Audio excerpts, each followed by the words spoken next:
A very deep injustice was put upon the Chagossian people by the Labour government in the late 1960s. They were stripped from the islands as the military base of Diego Garcia was built. There was no necessity, as many of them were over 100 miles away.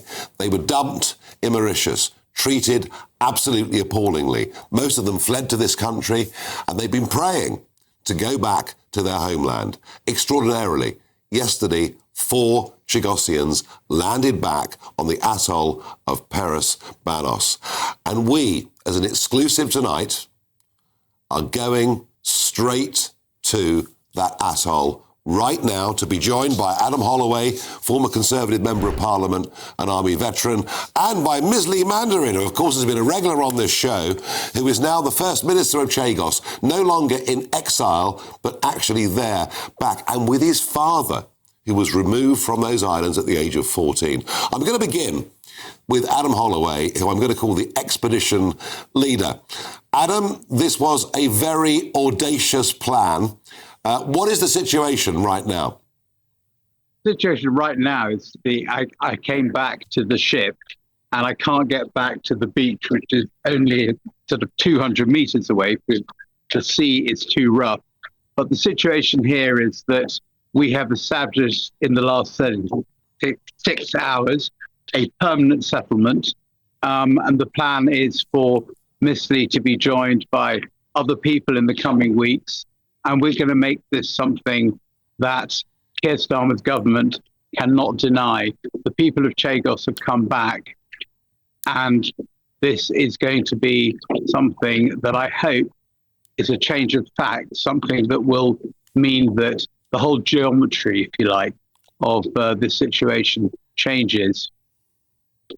Now, despite the fact, Adam, that these are people with British passports and that it's a British territory, technically, have you broken the law by landing and aiming to set up a permanent settlement? I mean, how on earth is one breaking the law when we have people here who 60 years ago suffered a crime against humanity, effectively, where they were forcibly removed, a group of people forcibly removed and exiled. They were sent to Mauritius, some of them in chains. People died on the boats. Their pets were gassed before leaving. They lived in tin shacks. They were told they weren't worth educating. And then belatedly, the British government gives them passports to come and live in Crawley, near Heathrow Airport. That was convenient, in council houses. And now again, a second time, we're doing the same thing to them by effectively handing their homeland back to the people that they see as their kind of colonial aggressor, the oppressor, the Mauritians. So I don't feel anything at all untoward by what Miss Lee is doing and what we've been supporting him in doing. This is a huge injustice that needs to be righted. And it's also obviously in the context of the big strategic question, which is the future of the strategic base at Diego Garcia. What's illegal? What's wrong about this? Okay. And Adam, as a former army officer, let's talk logistics for a moment before I move over to Ms. Lee. What is the situation? How are you managing for water? And what on earth are they eating?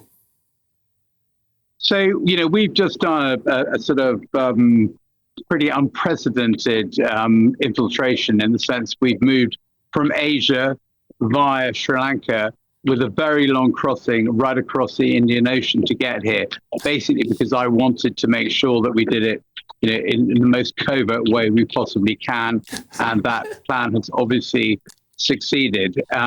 So now what's going on? So the settlement team, Miss Lee, Antoine, Michelle and Pascal, they are there. You'll see the pictures in a moment.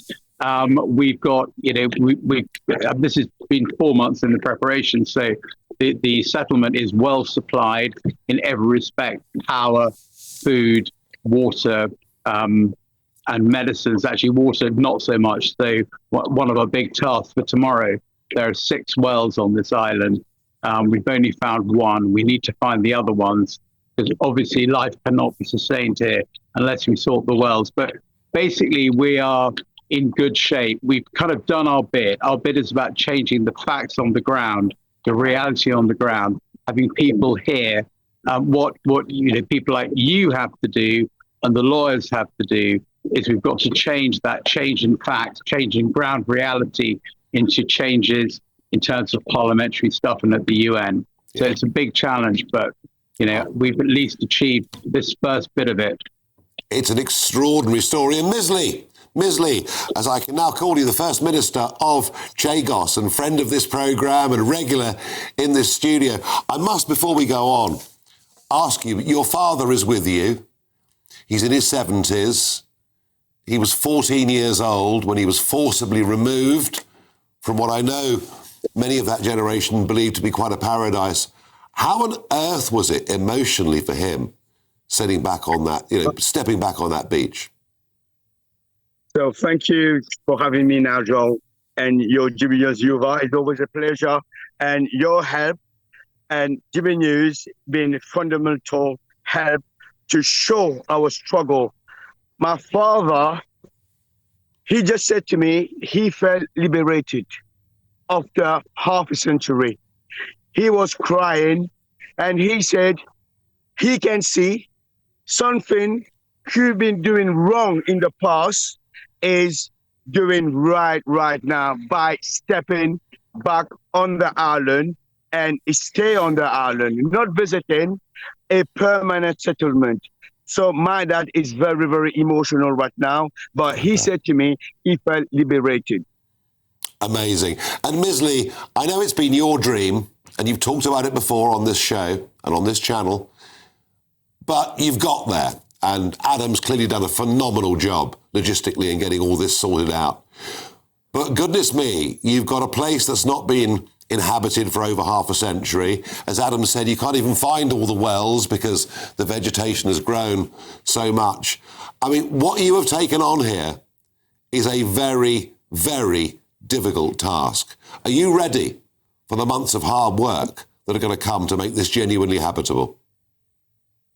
Nigel, I'm more than ready for this because my family, for generations, they live on those islands. Now, we got the chance with 21st technology. We got internet, we got electricity, we got satellite. The world know what we're doing. Anything you want, just go on YouTube, you can find it.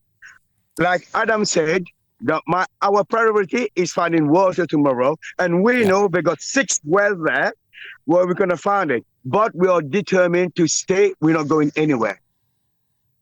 Misley, Adam, huge thanks. And please keep us updated over the course of the rest of the week. We'll come back to you tomorrow to find out how you've got on with finding fresh water. Thank you very much to both of you. Using the internet without a VPN, a virtual private network, is a bit like taking to the road without car insurance. All it takes is one unlucky moment to cost you a lot of cash. This video's sponsor is Private Internet Access. They are the VPN to help keep you safe. Click the link in the description below to find out why over 30 million people have downloaded PIA to protect themselves online. A virtual private network is an app that hides your IP address and helps keep your data private.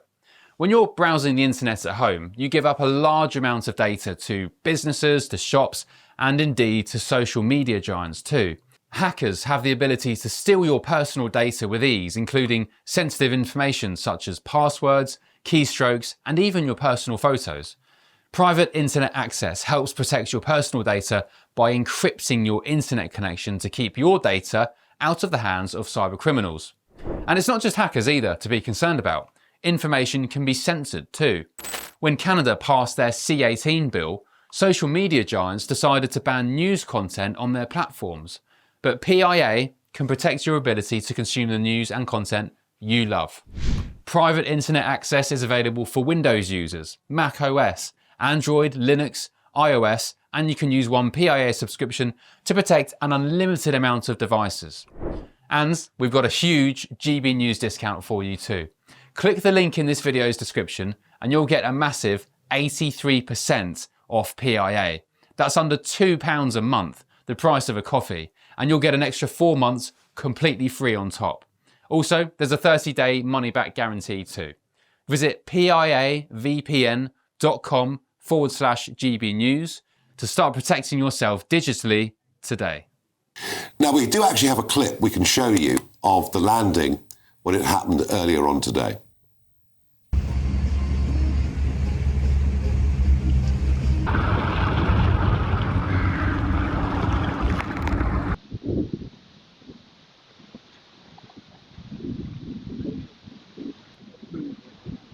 This is our homeland. More to come in a few weeks. We are not visitors. We are belongers, and we be here to stay forever. God save the King. God save the United States of America. It's difficult not to be quite moved, I think, by all of that. It is quite remarkable. And the more we learn about the appalling way in which they were treated, the more I feel in my heart, good luck to them. They're posing no threat to anybody. If they can make those islands properly habitable and livable, all I can do is wish them all the luck in the world. What was very noticeable is we saw the British Indian Overseas Territory flag. There was a Union Jack at the back, and there was an American flag being held very proudly too. I'm joined in the studio by Niall Gardner, director of the Margaret Thatcher Centre for Freedom at the very powerful Heritage Foundation in Washington, D.C.